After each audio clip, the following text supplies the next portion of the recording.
A ver, vamos a explorar un argumento que de entrada suena, bueno, provocador y según la fuente es bastante urgente. La idea es esta. En el mundo en crisis que vivimos, la respuesta quizás no venga de donde siempre miramos, no de los centros de poder de siempre, sino de un lugar que, bueno, lleva 5 siglos esperando su momento. Y ese lugar es América Latina. Y bueno, el análisis arranca con esta frase, que es fuertísima. O sea, lo que nos dice es que no estamos hablando de problemitas aislados aquí y allá. No. Se trata del colapso de todo un sistema, de un modelo de civilización que, simple y sencillamente, ya dio lo que tenía que dar. Se agotó. Y estos que vemos aquí son los síntomas, ¿cierto? Colapso climático, guerras que no terminan, una desigualdad brutal, no son casualidades, nos dice el texto. Son más bien las consecuencias lógicas de cómo está armado el mundo, ¿no? Una arquitectura global que se basa en la competencia, en la extracción y en esa idea de un crecimiento que no tiene límites. Vaya, es lo que vemos todos los días en las noticias. Ok, entonces esta es la pregunta del millón, ¿no? Si el modelo que tenemos ya no funciona, si está agotado, pues ¿cuál es la alternativa? ¿De dónde sacamos un modelo nuevo?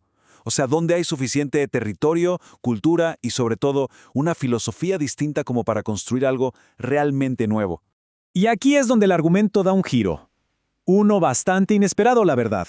Porque la propuesta no es, como podríamos pensar, una nueva ideología que salga de Europa o de Estados Unidos. No.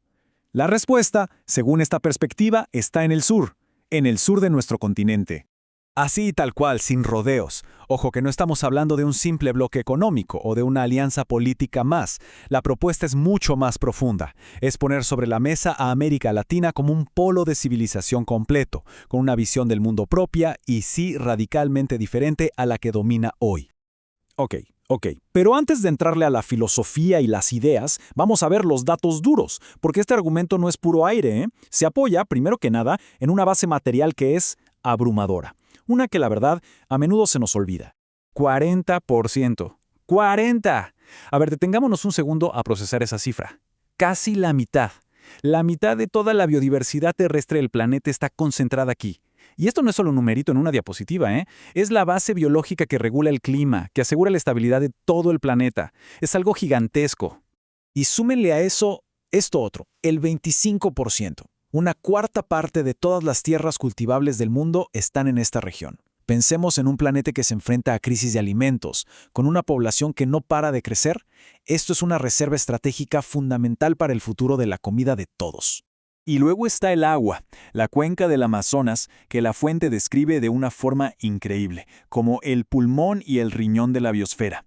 Aquí están las reservas más grandes de agua dulce de todo el planeta. Ahora, en este siglo donde la escasez de agua es un tema cada vez más serio, pues este es quizás el recurso más estratégico que existe. Punto. Ahora, lo que vemos aquí es un ejercicio mental súper interesante. ¿Qué pasaría si toda esta riqueza, toda esta capacidad actuara como una sola cosa? Si fuera un bloque unido. Pues bueno, como un solo actor geopolítico, el PIB combinado de América Latina la pondría como la tercera o cuarta economía del mundo, por encima de potencias como Japón y Alemania. Imagínense. Pero, y este es un gran pero, los números, con todo lo impresionantes que son, no son la parte más fuerte de este argumento. El verdadero poder, el núcleo de todo esto, reside en una idea. Así que aquí es donde la cosa cambia, porque según este análisis, el potencial no está tanto en lo que la región tiene, sino en lo que sabe. Ahora sí, vamos a meternos a lo más profundo. Vamos a explorar esta idea de que a pesar de 500 años de intentos por desaparecerla, hay una visión del mundo, una cosmovisión originaria que sobrevivió. Y que esa visión del mundo es de hecho la mayor ventaja estratégica que tiene la región para este siglo. Y miren, esto no es un concepto poético o folclórico, para nada. El summa causae, o como se conoce más, el buen vivir, es todo un sistema de conocimiento, una epistemología política que básicamente pone de cabeza la lógica actual. O sea, primero está la vida, la comunidad, el ecosistema, y solo después, y siempre dependiendo de lo primero, viene la economía, una inversión total. Este cuadro lo deja clarísimo, ¿verdad? De un lado tenemos la lógica del crecimiento infinito. El individuo es el centro y la naturaleza es solo un recurso para explotar. Y del otro lado, la lógica del buen vivir. La comunidad es la base, se busca el equilibrio con el ecosistema y la naturaleza tiene derechos. Es un cambio de paradigma total. Y lo más interesante es que el buen vivir no es una idea aislada, ¿eh? Si vemos la noción de la Tierra como un ser vivo en Mesoamérica, o la idea de Mapuche de que todo, absolutamente todo está interconectado, o las cosmologías del Amazonas, lo que vemos es que hay como una convergencia de ideas, una misma filosofía que atraviesa todo el continente. Y aquí hay que ser muy claros en algo. Esto no se trata de idealizar el pasado, de un retorno romántico. Para nada. Se trata de reconocer que este conocimiento, que tiene miles de años, tiene aplicaciones súper prácticas y urgentes para las crisis que tenemos hoy. Es literalmente un capital de civilización listo para ser usado en un planeta que se está calentando demasiado. Bueno, la pregunta obvia es, si todo este potencial existe, ¿por qué no se ha concretado? Pues, el gran obstáculo ha sido un conflicto que no para. Por un lado, fuerzas que empujan a la división, a la fragmentación, y por el otro, una resiliencia cultural profundísima que se les opone.